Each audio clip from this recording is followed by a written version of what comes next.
Welcome to the Parent Pathways podcast from Trinity Episcopal School in Richmond, Virginia. In each short podcast, a faculty or staff member will answer parents' most asked questions, tell you a little bit about themselves, and share what they love about being a part of the Trinity community. I'm your host, Betsy Reed.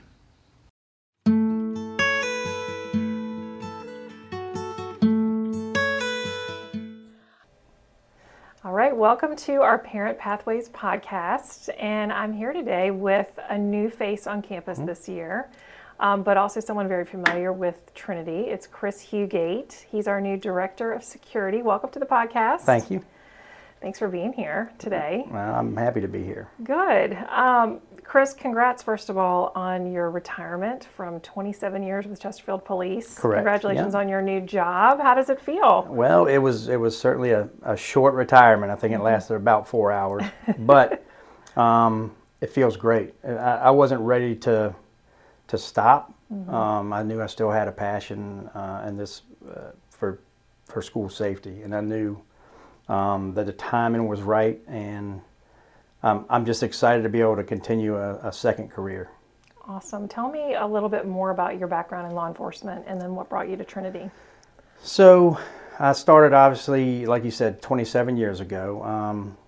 3 years into my stint as a patrol officer, I realized that I had a passion for school safety. I started out as a SRO at Robius Middle School. Then I went to James River High School. Then I went to Monacan High School. All those were progressive steps. It wasn't any kind of disciplinary issues. I just wanted to progress. And fast forward to when I finished up my career, up until the last 4 years, I was in charge of school safety in Chesterfield County. And the community engagement aspect of it allowed me to talk to different schools, different folks, and it really, like I said, it was a great stepping stone at the end of my career to get into this. Throughout my career, I was a K-9 handler, K-9 supervisor. I was on the Marine Patrol. I did community policing, and also I was 10 years on the SWAT team. Wow, okay.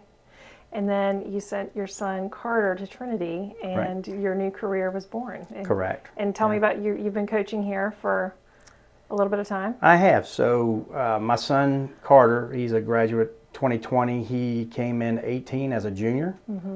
When he came in, I guess Coach Darlington found out that I would coach softball also, and I was trying to hang it up a little bit. But when she asked if I wanted to help, I found no better way to get to know the kids and kind of use my passion and just to get to know the community that my son was in. So I jumped at the opportunity, and I've been coaching with him ever since.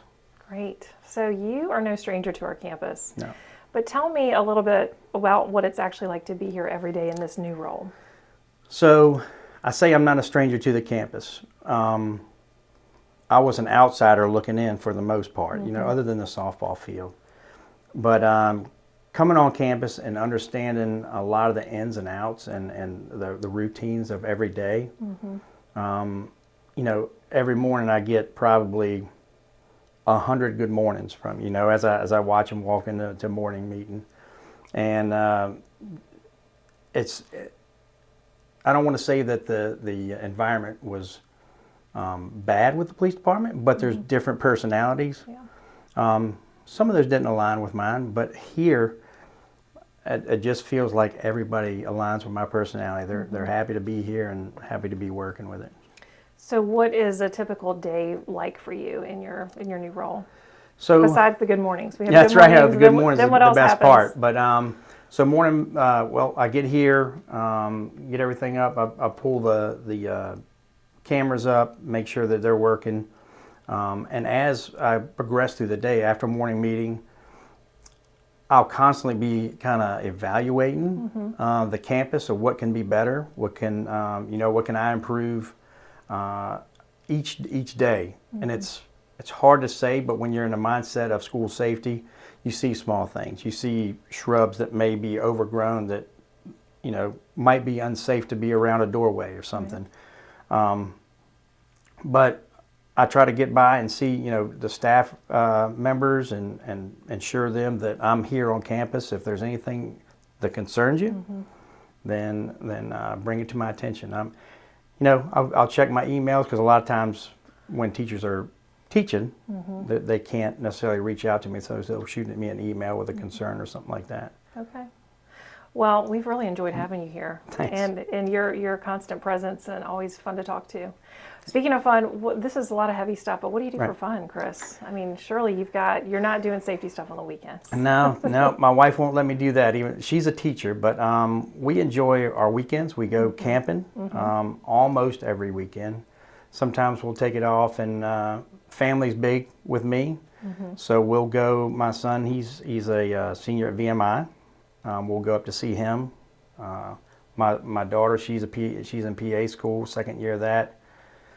So anytime we can meet up with them, it's really good. But other than that, I love coaching softball. I dabble a little bit in restoring vintage Mustangs, and I mean, I keep myself pretty busy doing that stuff. All right, so if there were no speed limits out there and you were not in law enforcement, how fast would you drive that Mustang if you had the chance? Well, the honest answer, since I'm 50 years old now, is probably about 55.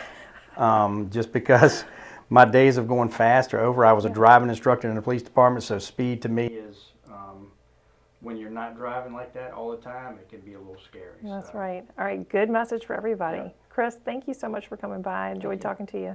Yeah, thank you. Thank you.